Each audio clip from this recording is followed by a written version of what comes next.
I'm Caroline Dowd-Higgins. Thank you for listening to Your Working Life, my podcast series featuring thought leaders in the career and personal growth arena. You spend a significant portion of your life at work, so I'm on a mission to provide you with tools, inspiration, and resources so you can enjoy your career and love your life. And I am delighted to welcome my very special guest to the show, Sandy Mazur. Sandy, welcome to the show. Thank you very much. I'm delighted to be here. I am thrilled that you're here. And Sandy, I want to tell our listening audience all about you. Sandy Mazur is Division President, Franchise and License of Spherion. And it is an exciting organization, and I want to tell you a little bit about it.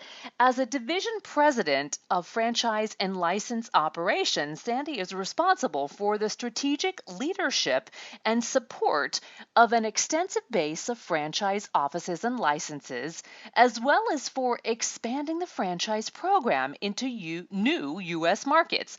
She's headquartered in Atlanta, Georgia, and Spherion is a major national recruiting and staffing company actively pursuing market expansion through franchising. And Sandy, we're going to get into some juicy bits about your professional career, but I want to start right off the bat, and I would love for you to tell us, what is Spherion and why are you unique in the marketplace?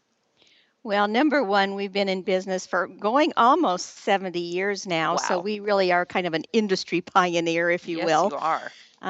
We, as you mentioned, really are growing both organically and through franchise expansion.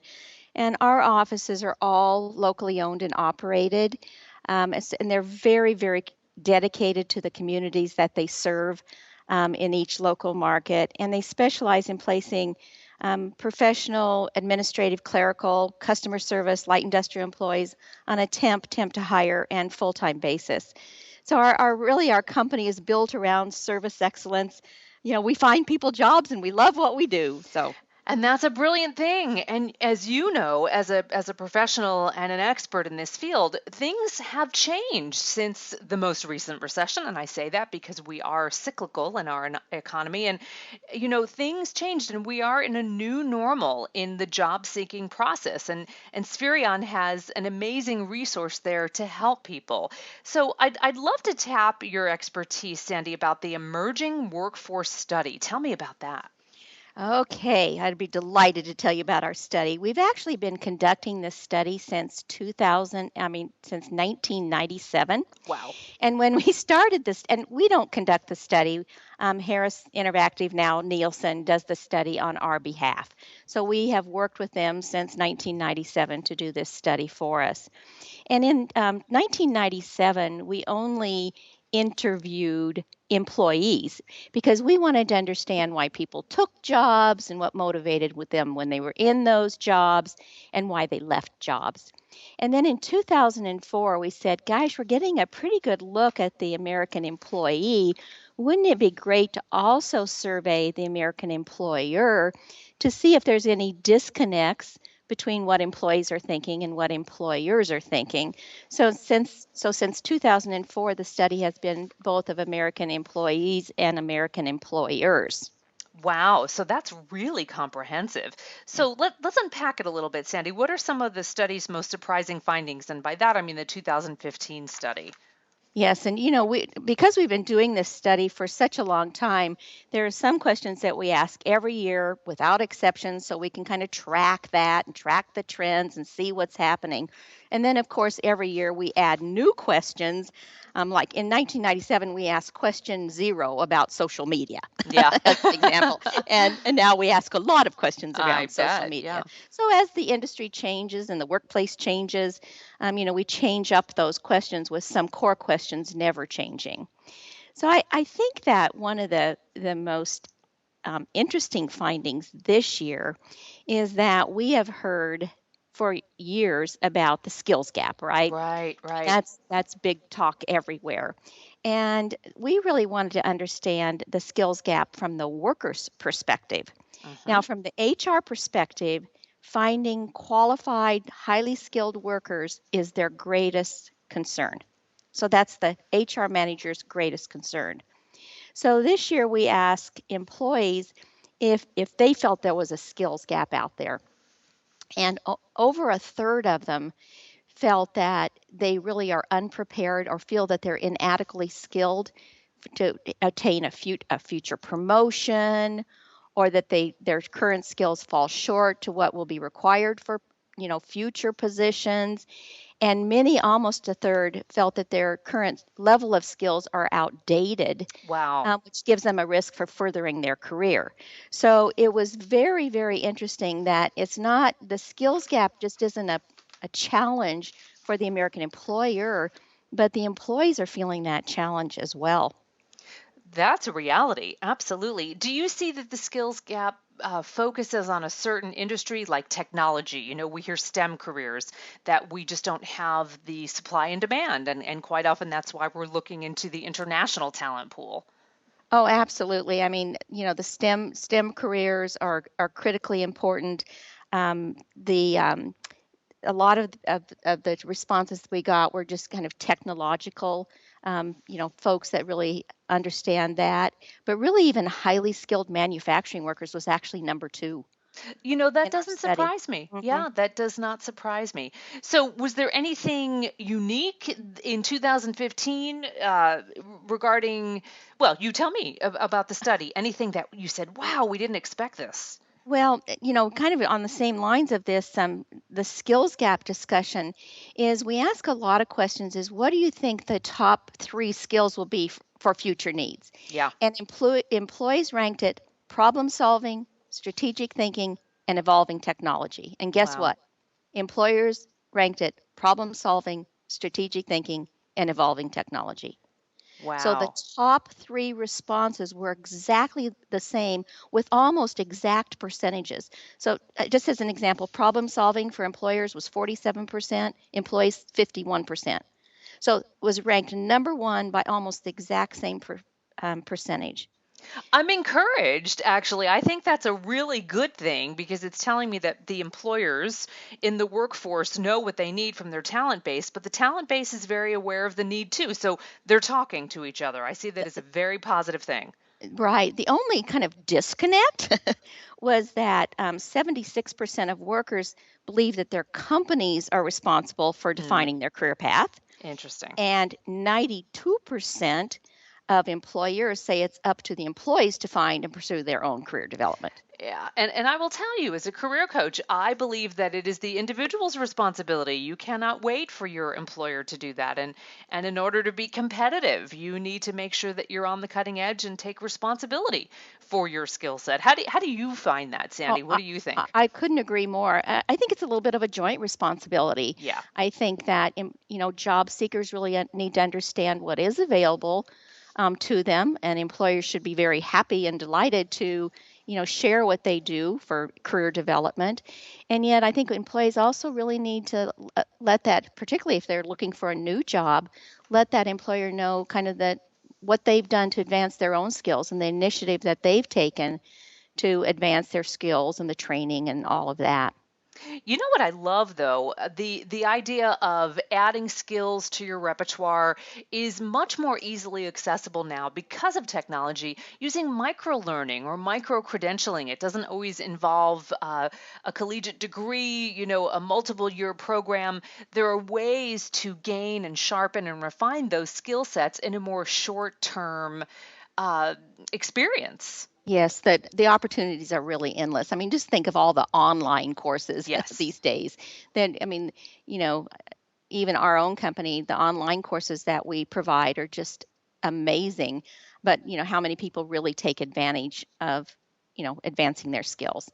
Unfortunately, it's not as high as we would like. It's not as high as we'd like, but I'm so impressed that you've got those opportunities online because the reality is people are working, they're raising families, they're trying to do so much more in a shorter period of time. So getting yourself to the class physically can be an impediment, and being able to have the liberty of doing it on your own time, I think, can only bolster attendance. Absolutely, absolutely. And most of those classes are just, beautifully done. Agreed, Hmm. agreed. Hmm. Sandy, let's talk a little bit about the tools and techniques that employers are using to find candidates, because this is a sweet spot for you, right? Matching the talent to the opportunity, and it has changed. It has and it hasn't. Okay, I think that the number one place that employees say that they found a job is through a referral. interesting. Now Still, that's I mean, comforting. I'm glad that hasn't changed. I'm glad we're still talking to each other. and I still believe it's always been in our industry the top recruiting source. Yeah, Good people refer good people, like-minded people. right. So, that remains true. Now, that said, with social media coming into play as it has, that companies are recognizing that they need to use social media tools. Matter of fact, 41% of businesses say that they will use social media and social networking as a recruitment tool. And that's up significantly just from last year and up tremendously from 2009. Do you see, let me back up. I get that that is something that is very desirable for a certain generational population. Do we see our more seasoned, and how shall I say this, our older candidates utilizing social media in the job search as well, or is there a generational divide? I don't have statistics on in front of me on that, but we know that almost people of every generation are using social media. The younger they are, the more likely Right. they will be to use that, because 42% of employees say that they're using social media challenge to use it for their effective job tools, if you will.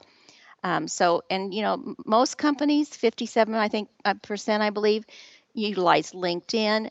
Almost 70% this year said they used Facebook. I'm not For surprised. Yeah. Yeah, I'm not Hmm. surprised. You know what though? I must say, as a career coach, I'm just going to add my 2 cents. I'm so glad to hear that networking isn't dead in the survey, in the study, because I do believe even if we start the conversation online and it's a digital experience, that's wonderful. It's a fast and efficient way to share information and to gather responses. But at some point, we need to look humans in the eye and speak. So I'm really pleased that it is this hybrid approach. Absolutely. And I think that, well, it's been true for years. It's that personal touch, it's that personal connection. And I think any job seeker, they can do their homework work online Right. to see if they know people and they're linked in with the right people. But having that right introduction and that right reference or that right recommendation is just wonderful. And employees and employers today are so concerned about attaching themselves with an organization that has a mission, vision, and values that matter. Mm-hmm. So, mission, vision, and values of a company is so important, and employees want to be aligned to that mission, vision, and values. So, that's where you can find out, because, the top two criteria for employers in their decision making process to hire someone new is their interview performance Mm-hmm. and their fit within the company culture. Those are the And that top two things. and that's important, right? Because that's not something you can glean from the resume or the LinkedIn profile, right? That's the human connection. Any insight about the culture and how that impacts longevity or retention in an organization? Oh, absolutely. There's some amazing statistics, and I can get these to you later. Um, that if an employee feels connected, they really believe the company walks its walk, talks its talk, really, Mm-hmm. um, if they say they value something, they recognize it, they reward it, all of those sorts of things.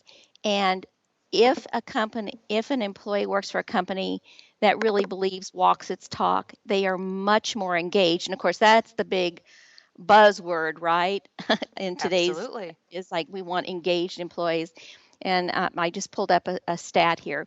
Highly engaged workers believe that their company has a strong mission. 86% of the engaged workers, their company communicates that mission, and their company follows through on that mission.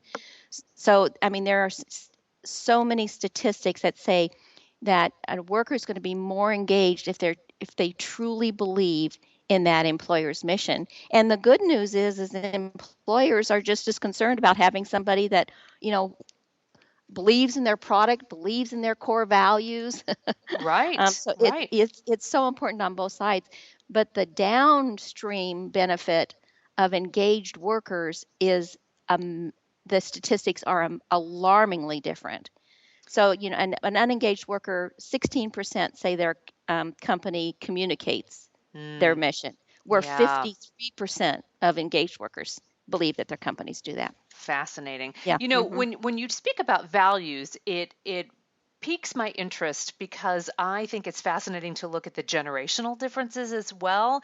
And I know you've done a lot of research, and just by virtue of what Spherion does, looking at how different generations approach the workforce. And I know that Generation Y and even the upcoming Generation Z are very passionate about a company's values and if they align. Do you want to talk about that a little bit and how it is different perhaps from the older generations? Oh, absolutely. Once again, the younger they are, the more important this is. You know, 82% believe that the um, that alignment with that mission, vision, values is important. But I think that number is in the 90s for the younger worker. Wow, So, I mean, wow. this is so important. We were just talking about, you know, that we talk about retention factors Hmm. of employees. And for the last few studies, pay has kind of come up on the top of the list. But for Generation Z workers, it was number 5. Yeah, that doesn't surprise me. They're Hmm. very values driven and not necessarily as money driven. So it's going to be interesting to see how the economy shifts.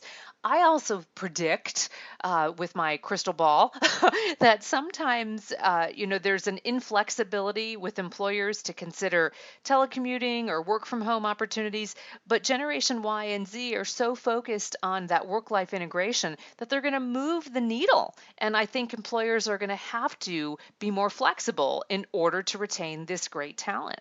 Absolutely. All things being equal, working for a company that offers work-life balance is one of the most attractive attributes of a company when somebody's looking.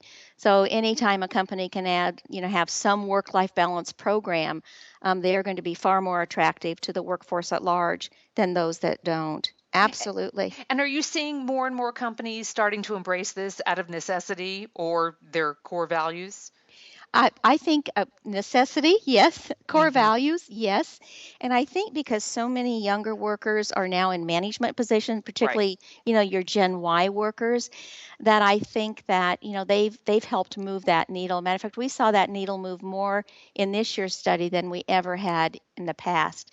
And I don't know, it seems maybe it's just coincidental, but you know, those Gen Y workers, you know, most of them are in some sort of a management position today.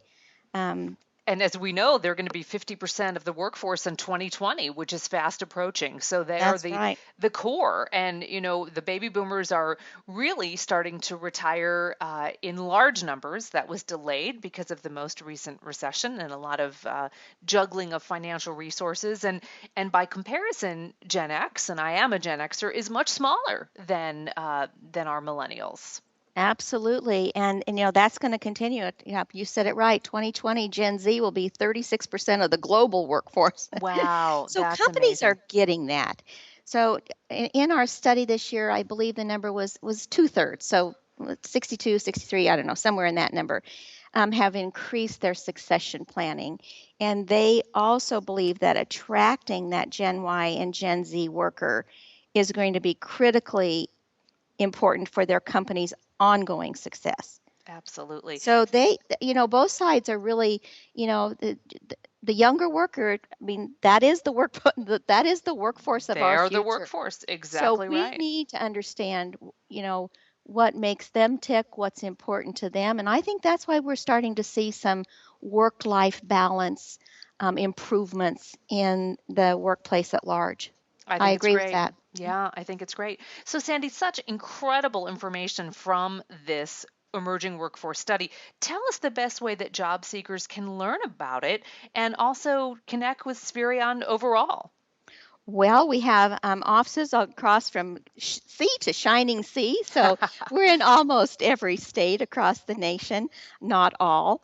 But you can go to www.spherion.com, and if you wanted to see our locations, just slash locations.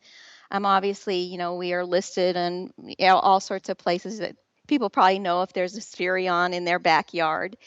And so that's a great place to go. We're also, of course, on LinkedIn and Twitter. I have my own little Twitter handle, so that's been a lot of fun for me. And in the Spherion.com site, there's a lot of information about the emerging workforce study. I think it's great information for employers and employees. Because it's just fun to know how the other side is thinking a little bit. And interestingly enough, we think more alike than we do not alike, which I think is encouraging. Mm-hmm. But there still are some disconnects between what what employers think employees want and what actually employees want. And I agree. It is fun. It is fascinating. It's also strategic, whether you are searching for talent or you're searching for an opportunity. So think about that as your due diligence, job seekers and employers looking for great talent. What a terrific, terrific resource. Sandy Mazur, thank you so much. What a joy to have you on. Your wisdom and expertise is so much appreciated, and I'm grateful for your time on the show today. Well, it has been an absolute delight, and I hope your listeners found it interesting. I'm confident they did. Thanks, Sandy. Be well. And I want to thank you all for tuning into Your Working Life, where my goal is to help you design your career destiny so it doesn't happen by default. True career and life satisfaction is possible, and it's time to embrace what you love doing so you can do more of it. I'm Caroline Dowd-Higgins. Take good care.